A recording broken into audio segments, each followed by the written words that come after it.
Post memes, and your content might get flagged. Stop posting memes, and your account will remain safe, at least for a while. But think about posting your memeless videos many years from now and ask yourself, would you be willing to trade all those days for just one chance? One chance to come back here and tell them that they may copyright strike our accounts, but they will never kill our memes!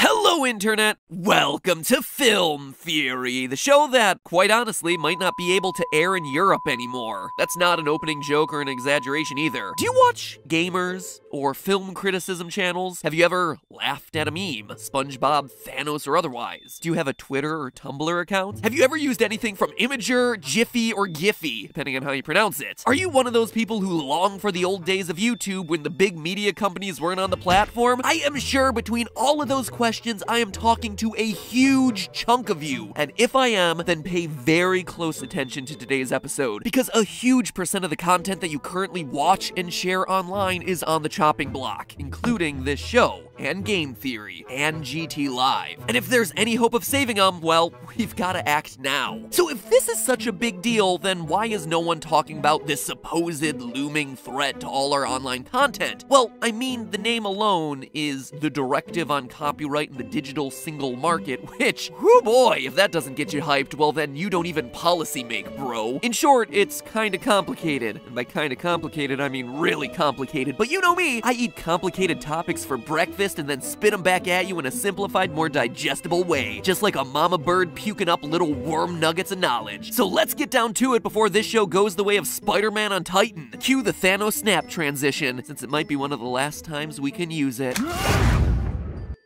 I'm not feeling so good, Internet. You may have heard the words Article 13 tossed around on and off throughout this year. And if you follow me on Twitter, you may have seen me trying to sound the alarms about this supposed meme ban, a piece of legislation that, according to Facebook, quote, could have serious unintended consequences for an open and creative internet. And according to YouTube's CEO, poses a threat to creators' livelihoods and all of our ability to upload videos to share our voices with the world. But then, what is this thing that everyone is so worried about? Well, let me explain. Right now, all websites, and I mean all websites, including big ones like YouTube, Tumblr, Facebook, Instagram, Snapchat, Reddit, Twitter, they all rely on two key legal principles to operate: fair use and safe harbor. Fair use is one that probably all of you watching are familiar with at this point, since everyone on YouTube claims that their video is protected by it.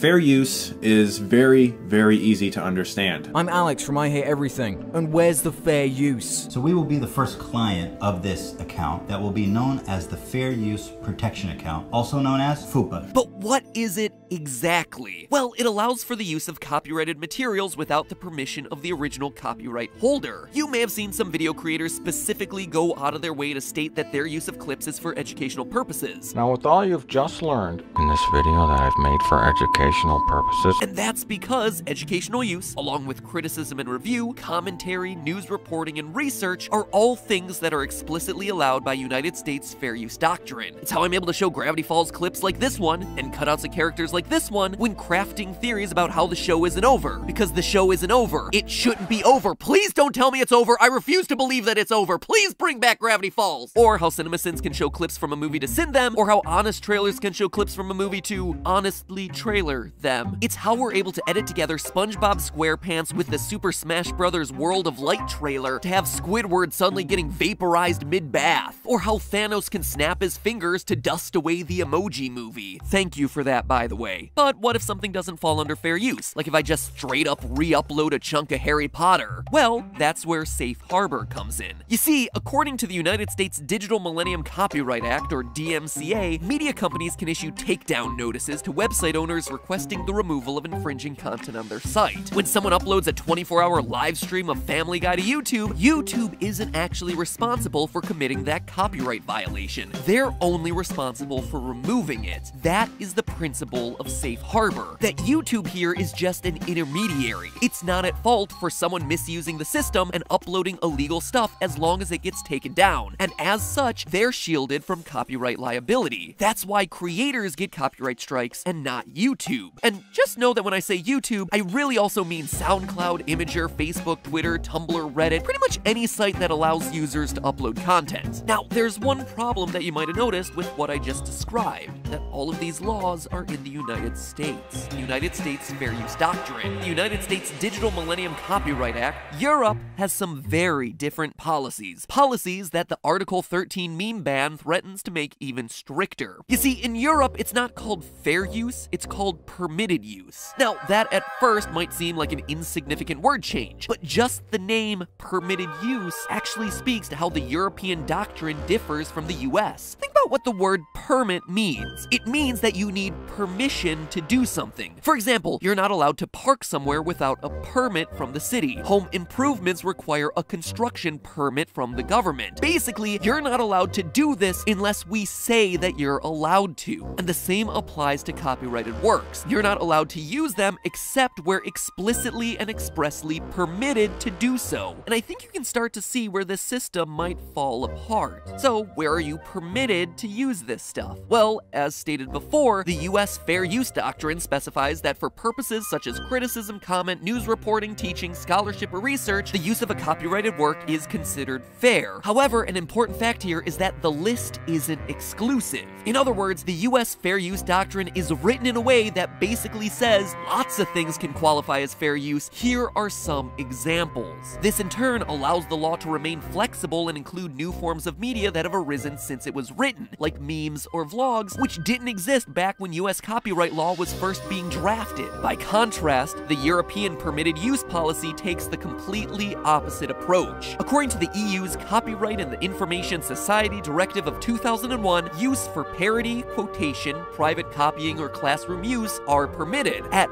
first, that seems pretty similar to US doctrine, but then you realize that's it. That is the whole list. Anything that is not on that list is automatically not allowed. Under US law, you could take something like this scene. What the hell are you?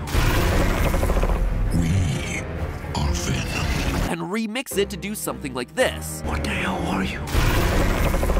It's me, Mario. Quality meme, 10 out of 10, clap clap. And US lawyers would say, well, this might technically not be a criticism or commentary, but it's not like this person is trying to take anyone else's work and pass it off as their own.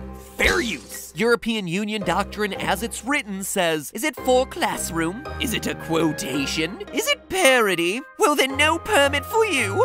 Oh, and that last one about parody might be a bit confusing, but the legal definition of parody is actually very strict. The best example is something like a parody song. In order to officially qualify, the new parody version of the song needs to have lyrics that directly make fun of the original work, so it's a very limited, narrow definition. In short, Europe's copyright doctrine just tends to be a lot stricter. But Article 13 is what threatens to make a bad problem even worse, because now it's actively targeting the idea of safe harbor. It directly states that, quote, online content sharing service providers, i.e. sites like YouTube, Tumblr, Reddit, whatever, and rights holders, the movie studios, music labels, etc., shall cooperate in good faith in order to ensure that unauthorized protected works or other subject matter are not available on their services. So basically, all these sites need to work to ensure that copyrighted stuff isn't uploaded. That shouldn't be that big of a deal, right? YouTube has Content ID, which protects against wrongful uploads, sometimes a bit too aggressively, but certainly enough to ensure that I can't find full episodes of Phineas and Ferb on here without paying. It should be covered. And meanwhile, sites like Dailymotion, where you can find literally all sorts of illegal uploads on, will be held accountable and need to clean up their act. It all sounds reasonable, right? But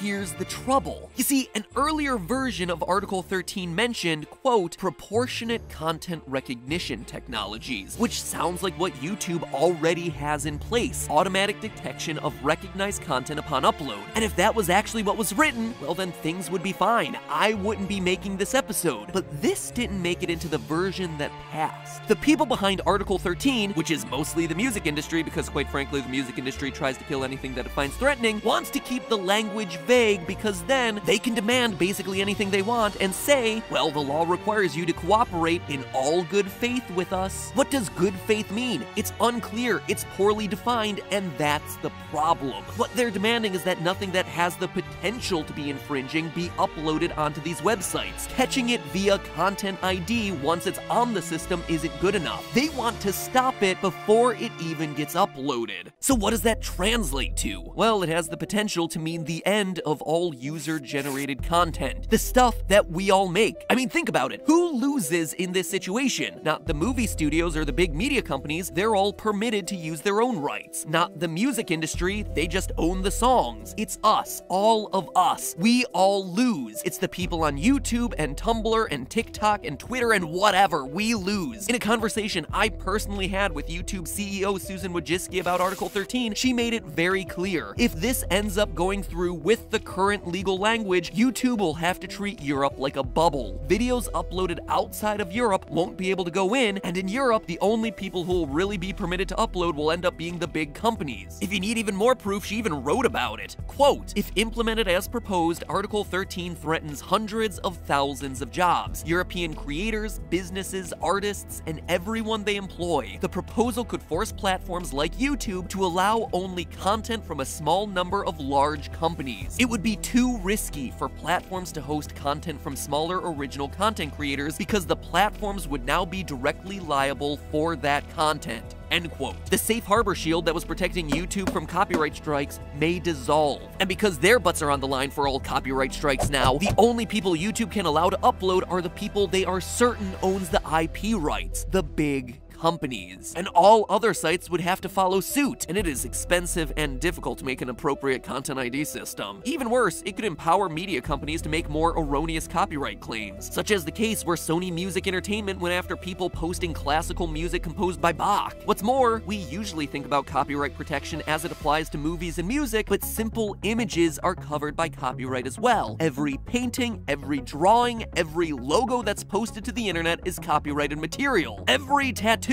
that's not an exaggeration, tattoos are actually owned by the artist who made them. And of course, each and every meme. Now, I know what a lot of you are thinking. Boy, that sucks for people over in Britain. Wait, they're not part of the EU. Hold up. Would Britain be affected by Article 13? Yeah, apparently they would be. All right. Sucks for people over in Britain, France, and Spain, but why should I care? Well, you might not be European, but the sites you use operate in countries that are part of the EU. And when different countries have different laws, companies usually cater to the least common denominator. Rather than having different policies for users in different countries, companies will just usually target the strictest set of rules and comply with those, then apply that set of rules to everybody. For a recent example of this, earlier this year, you probably got a flood of emails from Facebook, Google, Reddit, and pretty much every website under the sun notifying you, hey, we've updated our privacy policy, click that you accept it. Well, the fact that you got all these emails around the same time wasn't a coincidence. All of these companies were updating their privacy policy to comply with GDPR, the General Data Protection Regulation passed in May by, you guessed it, the European Union. These sorts of privacy and copyright changes affect all users, not just those based in the EU. And trust me, once media companies realize that they can take us down in one part of the globe, I guarantee they'll be knocking down the door trying to make it happen in more corners of the earth. So, European or not, the EU copyright directive is something that should matter to you, threatening your memes, your online shows, and most importantly, the literally hundreds of thousands of people who make their living working online. Me, the whole Theorist team, every YouTuber that you watch. So, what can you do at this point? Well, there are three things. First, and most importantly, spread the word. People aren't talking about this because it's a complicated issue, but start raising awareness about the dangers of Article 13. Share this video with your favorite online creators, and not because I'm like, get me a lot of views, though in this case, I absolutely want this video to get a lot of views, but because I think I did a pretty decent job of explaining the issue in a clear way that wasn't super boring. Basically, we need people to understand why this matters. And then number two, make your own content. Start tweeting about Article 13 with the hashtag #SaveYourInternet. Make videos, raise awareness. And finally, number three, if you're in Europe, talk to your MEPs, find out whether they supported Article 13 and why. Convince them in a clear and reasoned and logical way that Article 13, as it's currently written, will cause significant harm to the European internet. We need MEPs to understand what's really going on here and think through the consequences of the language of the law. No one here is disagreeing that the rights of copyright holders should be infringed upon. That's not the issue. The issue is that the language of the law is too vague, and as it's currently written, it opens the door for media companies to abuse this legislation. And you have to do these 3 things right away, right now, because here's the thing. This bad policy isn't something hypothetical that could happen. It is something that has already happened. It has passed multiple times, and it is currently in the final stages of voting. It's a real thing. They're just solidifying the language now. And if nothing is done to change that language, it could be finalized and implemented in its current form before the end of this year. And if it is, this is a preview of the show that you might just end up seeing every week. And that's no theory. That's a fact. Save your internet, guys. Help me save my job. This is a battle that really matters. And hey, if you want to enjoy another meme video while I'm still currently able to air them, click the box to the left to watch more meme goodness as I calculate the length of the single longest meme ever created in history. The length of this thing is gonna shock you. And finally, make sure you subscribe. We have some amazing theories coming up before the end of the year on Guardians of the Galaxy, on the deadliest Disney movie, on some classic animated series, Spider-Man anime. It's gonna be a good end of the year. So make sure that you have a slightly better chance of seeing it appear on your homepage by smashing that subscribe button, and do me the favor, ring the bell. That way you're guaranteed to get notifications. Now go, talk about Article 13. Save your internet. Save my job. All of us over here on the Theorist team are hoping you're able to do it.